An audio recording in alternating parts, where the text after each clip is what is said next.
Praise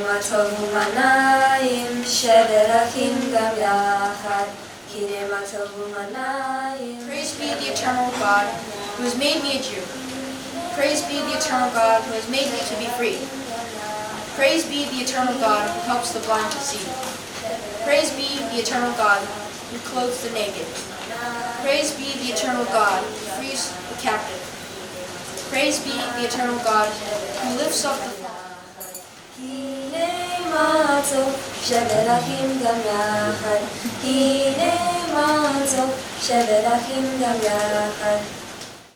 Yehi Shmei Rabba Mibarach Le'olam V'Lomei Maya. Yitbarach v'yishtabach v'yitpa'ar v'yitroman v'yitnaseh v'yithadar v'yithaleh v'yithalal Shmei Tifudisha Rifu. Amen. Ve'lo minkol birchata v'shrata tushbachata v'nechemata da'ameran ba'alma v'imru.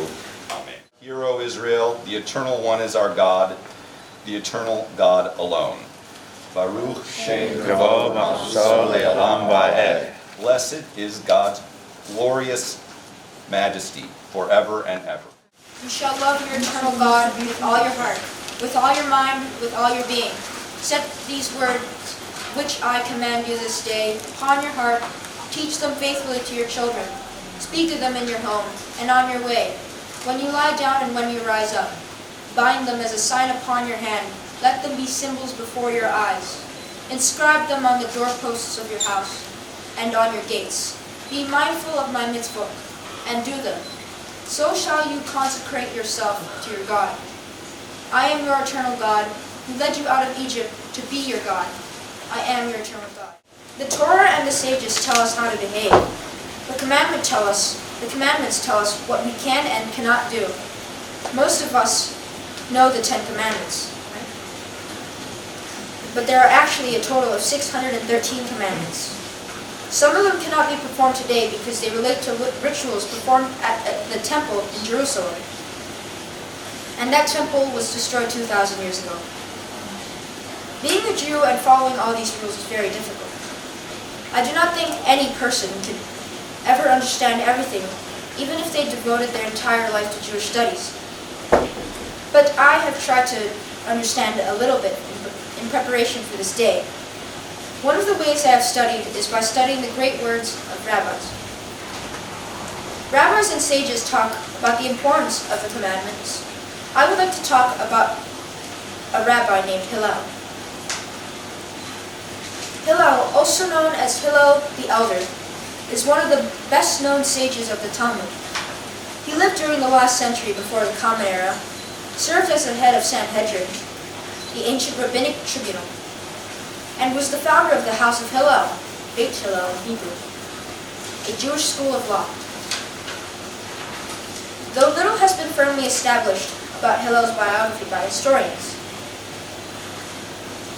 he is said to have been born in Babylonia around 110 BCE and died in Jerusalem in the first years of the Common Era. His grave is in Meron, northern Israel. He taught many people about the Torah. He was very smart and wise, and he led a large group of Jews for over 40 years.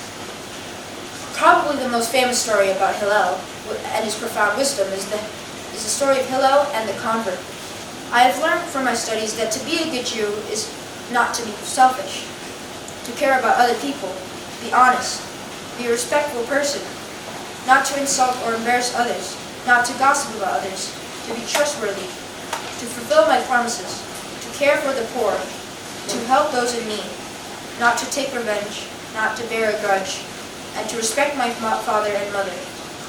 These commandments teach me how to be a better person, to be a good Jew, to contribute to society, and to make this world a place full of righteousness, a place pleasing to God. Thank you for listening to my speech. Thank you for being a part of my journey on becoming a better person. Thank you for joining me and my family here for this very special occasion in my life.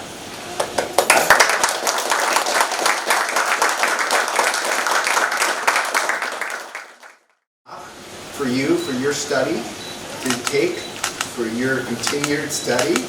And as you step into the covenant that was first entered into by your namesake, Noah, after the destruction of the world. So congratulations. We're all very proud of you. I know everybody here is very proud of you.